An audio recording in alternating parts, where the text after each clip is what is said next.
Par rapport à la pleine conscience, c'est une notion qu'on voit, enfin qu'on comprend, mais qu'on ne sait pas vraiment définir. Comment vous définissez la pleine conscience? Par exemple, quand on lit des revues scientifiques, on voit la notion de visée thérapeutique de la pleine conscience. Comment est-elle cette notion dans votre travail artistique? Ce sont deux questions. Alors, la pleine conscience est considérée comme une pensée consciente au temps présent. Et à l'origine, elle vient de la méditation tibétaine, mais on peut les pratiquer par différentes méthodes. Et toute culture, dans toute culture, on peut trouver une méthode qui permet de travailler à la pleine conscience. Et pour ce qui concerne mon travail, il y a quelques années, j'ai senti le besoin des joints, en fait, ces deux axes dans ma vie, l'axe méditatif, et l'axe artistique, pour que ça va donner une voix cohérente. Et donc, j'ai commencé à intégrer la question ou l'attitude ou un certain fil qui conduit entre les projets depuis quelques années qui touche d'une façon ou d'une autre à ce sujet. D'accord. Notamment, il y a un projet qui est actuel, qui s'appelle Visualiser l'invisible, le chemin vers le silence. C'est un projet collaboratif depuis janvier dernier avec une artiste américaine, Fiona Morehouse. Et c'est un projet de recherche assez expérimental et qui parle en fait des différents variables sujets, mais toujours les centres, l'inspiration et cette recherche de silence, la pleine conscience. D'accord, très bien. Et concernant du coup ce projet que vous évoquiez en collaboration avec, rappelez-nous, l'artiste, c'est Fiona Morehouse, c'est ça? Est-ce C'est que vous une pouvez... artiste, pardon. Oui, voilà, est-ce que vous pouvez nous parler un peu plus de ce projet et de votre collaboration justement avec cet artiste? Oui, donc c'est un projet qui a commencé de façon assez mystérieuse. On est exposés tous les deux à une galerie parisienne en janvier passé et avec deux peintures qui ont été l'un à côté de l'autre mais portaient les mêmes titres. Donc forcément, ça a provoqué une conversation et entamé une collaboration sur un sujet qui nous tient tous les deux au corps, c'est la pleine conscience. Ça a commencé en tous les cas comme un objectif de visualiser l'invisible, c'est en anglais, donc c'est Visualize the Invisible, et un chemin vers les silences. Ça veut dire qu'on a engagé tous les deux et resté en collaboration distante, parce qu'elle est à Vermont et moi je suis à Paris ou à Aubervilliers. Et donc, dans cette rythme d'aller-retour, on construit des chapitres qui utilisent donc plusieurs médias, la photographie comme un mode de recherche, mais aussi la peinture, les dessins et l'installation dans mon cas. Et dans cet ensemble, on a construit 24 chapitres aujourd'hui qui alternent entre nous et qui ensemble tous ces visuels, mais aussi les écrits, les témoignages. Et voilà. Très bien. Et donc, on voit que ce projet, en fait, donc, vous a permis de relier les deux axes dont vous parliez tout à l'heure, c'est-à-dire votre profession d'artiste et votre pratique de pleine conscience. Et quel a été le cheminement, puisque là, on voit que c'est un aboutissement de cheminement avec ce projet collaboratif. Quel a été votre cheminement? Est-ce que vous avez eu d'autres projets qui vous ont amené à ça? Oui, absolument. Et donc, je ne travaille pas que sur la question de la pleine conscience, forcément, mais il y a une série des projets qui créent comme une parallèle aux attitudes qui sont pratiquées dans l'étude intérieure. Et par exemple, comme la recherche des non-résultats ou la connaissance de soi, l'identité. Et donc, ce qu'on voit là sur l'écran, par exemple, c'est un projet qui s'appelle Mémoire brodée, qui était présenté au musée de la Piscine à Roubaix et qui donnait une perspective sur les questions des connaissances, d'identité et de mémoire collective et surtout les migrations.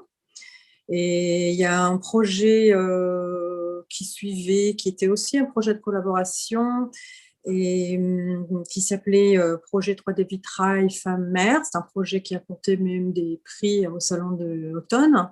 Et avec une vitrailliste, où on a traduit une série de mes dessins sur la maternité. Or, ici, dans ce projet-là, et qui a plusieurs sculpture en verre. On a pu trouver techniquement des méthodes assez inventives pour faire les Tiffany en 3 dimensions et toucher les sujets de la dualité mère et femme. Puis, un autre sujet de sculpture est un sujet qui s'appelle Cicatrice dorée, qui est toujours un sujet qui grandit petit à petit. Ce sont des mini-sculptures, sont relativement petits, entre 20 et 30 cm, en porcelaine blanc, et des porcelaines cassées, ça veut dire des morceaux récupérés des porcelaines que j'ai continué quotidiennement à casser depuis très longtemps. Et donc, cette cicatrice dorée, il fait illusion, en tous les faits, il fait écho à une méthode qui s'appelle kintsugi, qui est une méthode japonaise des réparations des porcelaines avec les lacs dorés. Et moi, que je ne suis pas ni japonaise ni céramiste, j'utilise ça comme une inspiration pour travailler ça comme une plasticienne. Et j'ai cultivé les failles qui sont créées entre ce que je considère ma mémoire, donc les pièces récupérées et les temps présents, en les sublimant. Donc, ça part des sujets d'acceptation et d'identité, qui, donc, ça fait toujours écho à des processus internes. Après, il y a des autres projets, comme les projets des dessins alphabet ou les projets des femmes look, sur lesquels je travaille actuellement, les projets hasard dirigés, notamment qui est à la galerie, à la résidence galerie actuellement. Et ils sont tous, d'une façon ou d'une autre, touchent cette file, cette connotation de schéma intérieur. D'accord, donc en fait, on voit vraiment que vous, votre intérêt, enfin en tout cas, une de vos sources d'inspiration principale, c'est le souvenir, la notion d'introspection et schéma intérieur.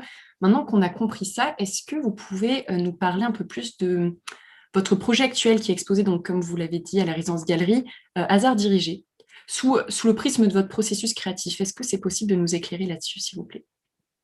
Oui, c'est un projet qui, son titre l'indique, c'est un hasard dirigé. C'est un processus qui donne place à l'expérimentation des hasards et l'ordre. Il touche vraiment le sujet des chaos et l'ordre. Et je dirais qu'il est inspiré par deux choses, par un processus stochatique qui, donc, part de hasard et souvent est associé à des disciplines scientifiques. Mais on le trouve aussi dans l'art, souvent par l'art fractal ou l'art digital, ce qui n'est pas de tous les cas. Là, c'est un travail complètement manuel. Mais il y a cette une concentration sur l'aspect de l'incertitude et le hasard dans le travail comme un outil de travail. Ça veut dire que j'ai traduit ces concepts à des gestuels corporels et le travail a été divisé entre des gestes corporels et des non-contrôles, des sous-conscients, associés toujours avec le chaos et des rêves, et qui sont souvent informés ou en tous les cas suivent une méditation de pleine conscience. Et puis, des allers-retours avec des couches de travail, avec les dessins maîtrisés, méticuleux, des dessins de miniatures. Et donc, cet ensemble des allers-retours crée un dessin qui fait un ensemble et entre ces deux forces, mais dans un ordre un peu différent qu'on a l'habitude de voir. Et je peux dire peut-être aussi que c'est un projet que je le trouve kinétique. Pourtant, ce n'est pas des mobiles et d'Alexandre Calder, par exemple, mais c'est kinétique dans le sens où les mouvements énergétiques, vibratoires, font partie importante de la perception de la série. Et c'est créé, et grâce à un effort intentionnel de créer cette texture que vous pouvez voir, qui fait illusion à peut-être à une réalité intérieure ou un paysage intérieur cellulaire presque. Et cette méthode, donc, qui est associée, ou en tous les cas liée à une recherche et une technique que j'ai trouvée liée au séchage, et je l'intègre aussi dans des projets autres plus tard, mais de façon un peu différente, et c'est peut-être répond à la question des méthodes, parce que je cultive une attitude de non-résultat. Ça veut dire que je cultive une attitude où je me force à me mettre toujours en défi pour, pour, pour constamment être devant une page blanche, pour constamment être dans un état d'innocence et mettre donc un défi qui est intellectuel et technique, ce qui fait que je n'attache pas à la technique et je travaille sur des différentes multitudes, des projets parallèles, souvent en série, et d'art et de design d'ailleurs, et où je cherche constamment ce mouvement et cette recherche, d'être un tas de recherches. D'accord. Et quand vous nous dites que vous travaillez, donc on voit que c'est un projet qui a été quand même très, très conséquent, et que vous travaillez quand même toujours parallèlement avec d'autres médiums et d'autres projets. Quels sont vos projets futurs ou qui sont déjà débutés en parallèle de Hasard Dirigé, mais qui sont dans cette continuité? Oui, merci.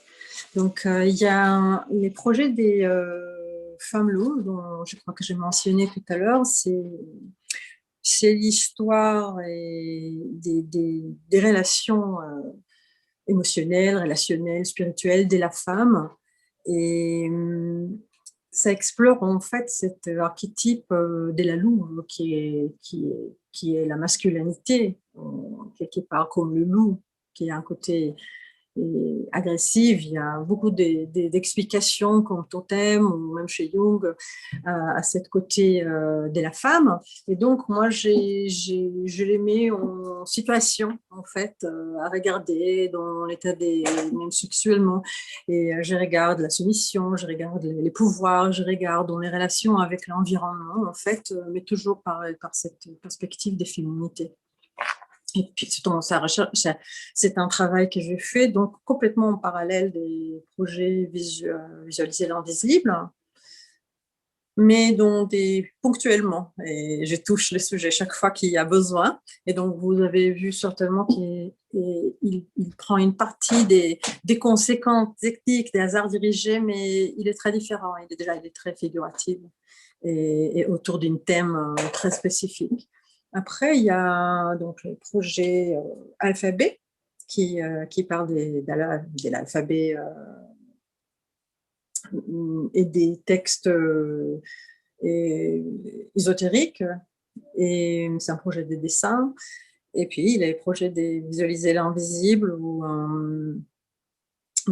on travaille sur des différents sujets. Ça peut être les cosmos, la relation avec la nature, les symboles ésotériques ou les symboles en tous les cas et de façon plus générale, et toujours avec cette centre invisible, cette recherche des silences, toujours avec cette perspective, et le travail artistique comme balade autour, inspiré par ça, et par les écrits et les visuels. Et comme exemple, je peux donner, par exemple, il y a dans l'un des chapitres où j'ai travaillé la respiration, et j'ai pratiqué les Nada Yoga. Le Nada Yoga, c'est le yoga des sons, et que je pratique dans ma vie. Et donc, je l'ai pratiqué sur le papier. Ça veut dire que j'ai traduit l'expiration et l'inspiration à des traits. Et j'ai pratiqué vraiment les Nada Yoga sur le papier. C'est très expérimental, c'est pas tout à fait un œuvre d'art, mais ça crée quand même un paysage qui est chevauché avec les paysages des confinements et un peu de transpiration, un peu de respiration. Et donc, j'ai traduit comme une cartographie de la Bretagne et sur le papier par une attitude et une expérimentation des Nada Yoga. C'est juste un exemple. Le projet n'est pas ne ressemble pas à ça totalement, mais ça donne un exemple qui l'attitude reste de recherche. Et l'art est un outil. L'art est un outil et votre art, en tout cas, est très parlant dans cette période, surtout aussi. Mais je vous remercie beaucoup, Tal, pour toutes ces confidences. Et puis, je vais du coup laisser la main à François. Merci beaucoup à, comment dire, aux participants d'être venus. Merci à Eleonore Blanc de s'être prêtée au jeu de l'interview. Et puis, merci à Tal d'avoir consacré le temps nécessaire à la préparation de cet événement. Et je vous souhaite à tous une très bonne fin de journée. Voilà. Donc, je disparais par miracle. Merci Tal. Bye. Merci François. Merci à tous. Merci, au revoir. Au revoir. Bonsoir.